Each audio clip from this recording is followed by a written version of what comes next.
Olá, pessoal, boa tarde. Na nossa aula de hoje, no módulo Processamento de Alimentos 4, nós vamos dar continuidade ao capítulo 3 que nós iniciamos na aula anterior, tá? Então, vamos continuar falando um pouquinho aí sobre o processamento de frutas e hortaliças.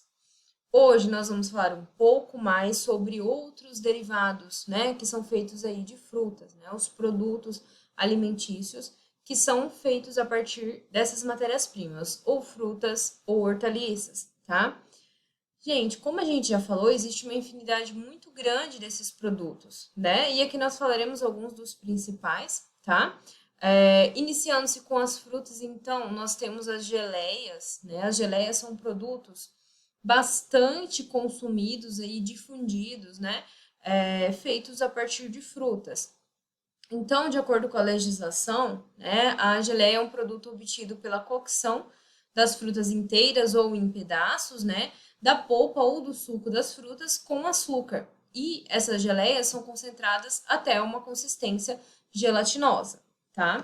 As geleias, gente, elas são compostas por diversos elementos. Então, basicamente, para se ter uma geleia, eu preciso da fruta, né? E do açúcar. E aí eu vou lá concentrar sob altas temperaturas até que ela fique na consistência gelatinosa. Essa consistência gelatinosa vai se dar também, né, pela pectina, que está presente nas frutas. Quando a gente está utilizando algumas frutas, né, que não tem uma boa quantidade de pectina, essa pectina deve ser adicionada, tá, para melhorar a qualidade do produto. Bom, agora a gente vai ver um pouquinho sobre os elementos básicos que são utilizados aí na fabricação das geleias. Bom, principal elemento, né, gente? Sem a fruta, nós não temos geleia. Então, né, as frutas são fundamentais na elaboração desse produto, tá? Então, a fruta deve estar em um bom estágio de maturação, tá? Por quê?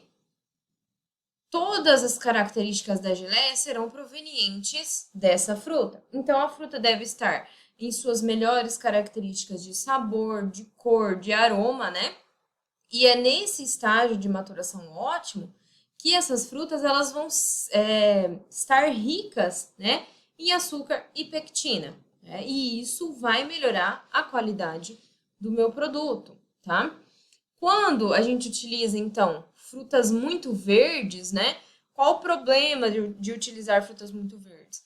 Além, né, das frutas verdes não terem o sabor adequado que eu desejo, a coloração adequada, isso interfere bastante, né? O aroma adequado ali do meu produto, né? Então, as frutas verdes, elas ainda não desenvolveram todas essas características, né?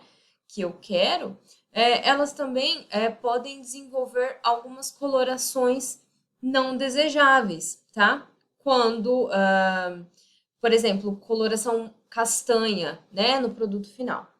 E se eu utilizar fruta muito madura, né, pode ocorrer o problema de ter uma maior dificuldade de formar o gel, tá? Além de que as frutas muito maduras, elas são suscetíveis a contaminações de micro-organismos, né? Fungos, leveduras, bactérias. E, obviamente, eu vou estar correndo o risco de reduzir a qualidade do meu produto. Né? Por isso é fundamental que se utilizem frutas de boa qualidade, em bom estágio de maturação, né? Quando a gente falou lá dos defeitos, né? Das frutas, né? Das causas de perdas e tudo mais, né?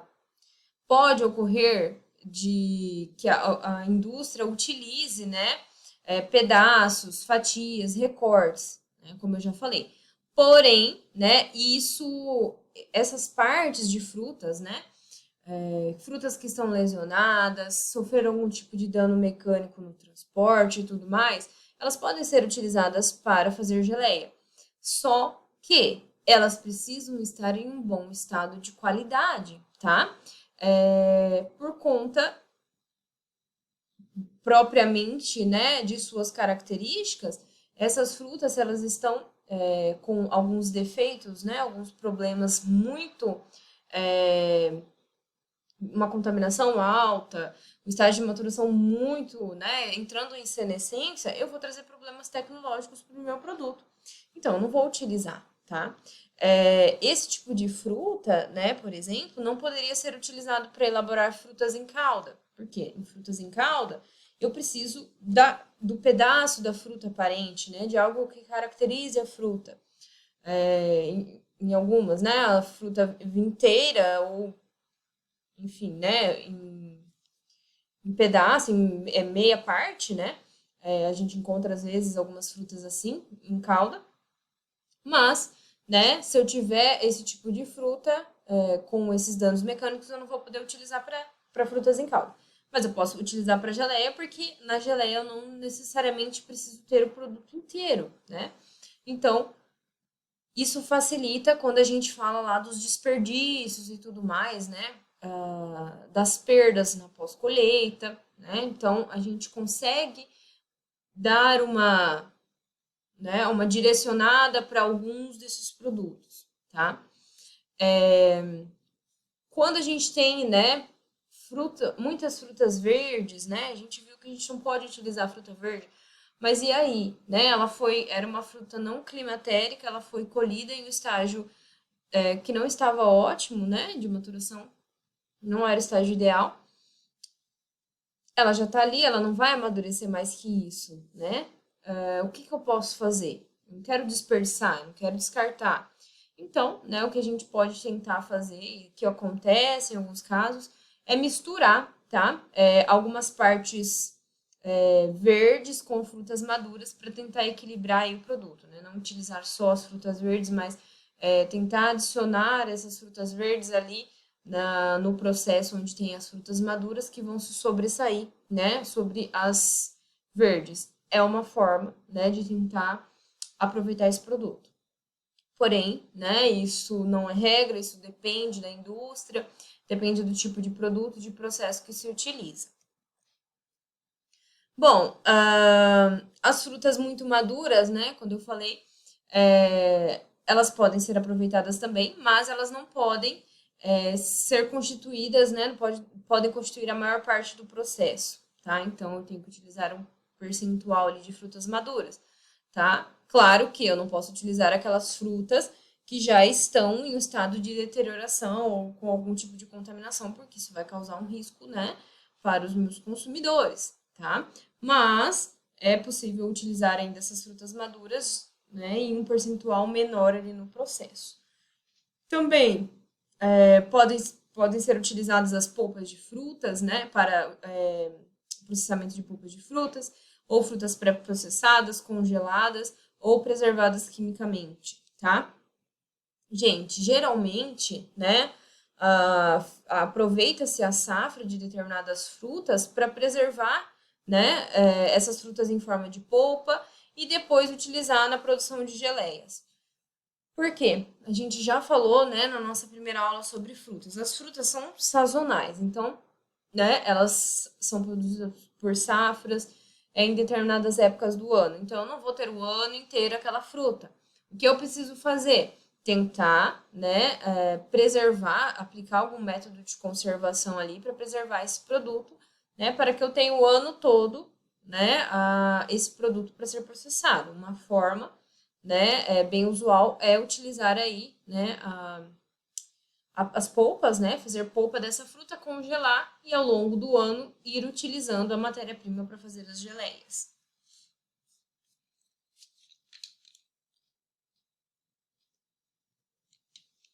Gente, outro elemento bem importante, tá, na fabricação das geleias são os açúcares, né?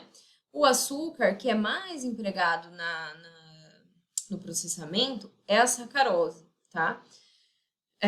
Durante essa cocção, a sacarose sofre ali, em meio ácido, um processo de inversão que a transforma parcialmente em glicose e frutose, né? Que é conhecido como o açúcar invertido.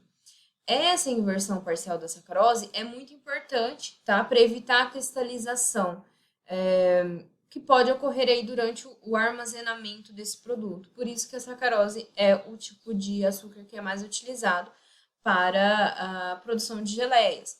Senão, eu teria problemas tecnológicos, como fui lá, comprei a geleia no mercado, cheguei em casa, abri, estava açucarada, né? Cristalizou aquele açúcar, estava, né? Tinha partes na geleia que não estariam, né? Teriam partes ali que não estavam com aquela característica, né? De gel que a geleia tem. Tá? Então, é importante pensar aí, né? Quais problemas também que esses elementos, né, esses componentes desse produto poderiam causar. Outra coisa importante, né, gente? Sem o açúcar, nós não temos a caracterização de geleia, né? Apenas seria uma polpa de fruta concentrada, algo assim. Né? Então, o açúcar, ele vai auxiliar no desenvolvimento de cor, de odor e de sabor da geleia, tá? Então, é um elemento muito importante, tá? Ácidos, gente. Os ácidos são muito importantes para que a gente tenha uma adequada gelificação, tá? Para que a gente tenha, né, aquela textura ideal, né, aquela viscosidade ideal do produto, a gente tem que ter um pH final entre 3 e 3,2, tá? O que que acontece? As frutas, em geral, tá, não conseguem alcançar esse pH, né, naturalmente, porque esse pH é muito baixo, então isso caracteriza uma acidez muito alta, tá? Então, quando, né, na maioria das vezes, né, não se consegue atingir esse pH, então são adicionados ácidos, né, na geleia para que essa acidificação ocorra, né, de forma adequada e eu tenha a minha gelificação, né, do produto, né, que ele fique ali com as melhores características possíveis, tá?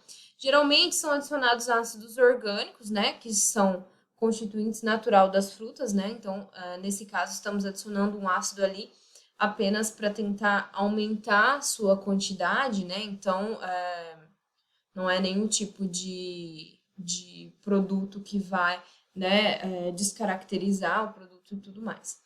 Então, geralmente adiciona-se nas geleias o ácido cítrico, né? É o mais empregado, proveniente aí, né? A maioria das frutas cítricas são ricas nesse tipo de ácido, então tem um sabor agradável. É algo que não vai descaracterizar o produto, ok? E, por fim, a pectina, gente. A pectina é bem importante, tá? Para auxiliar no processo de gelificação. Tá? O que que é a pectina? A pectina, ela está difundida na natureza, né? Forma muitos dos tecidos de plantas, né?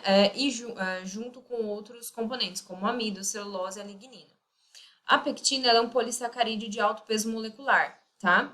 Principalmente o metiléster de ácido poligalacturônico. O que que a pectina vai fazer, né? Ela vai ser extraída no produto, ela vai realizar então o processo de gelificação, né? Como eu falei, algumas frutas, né, não tem uma quantidade muito grande de pectina e eu tenho que adicionar também nessa geleia, assim como ácido, né? Então, geralmente as indústrias utilizam maçã e frutos cítricos como fontes de pectina, né? Então, eles extraem a pectina dessas frutas, né? Que são mais ricas, que têm uma quantidade maior, né? E eles adicionam, então, essa pectina nas geleias, tá? As pectinas, elas podem ser encontradas para venda, né? Em pó, em forma de concentrados, e são bem importantes, né? Nesse processo. Então, a pectina, ela vai auxiliar, basicamente, né? Na uniformidade do produto. Ah, mas eu faço geleia em casa e eu não adiciono pectina, só a fruta e o açúcar. Beleza, né? Mas, ok, vira geleia? Sim. Só que você não vai ter as características tecnológicas padronizadas, né? Quando a gente está falando a nível de indústria, nós queremos um produto de qualidade, uma padronização. E é por isso que a gente adiciona aí, né, esses aditivos a fim de melhorar, né, as características do produto.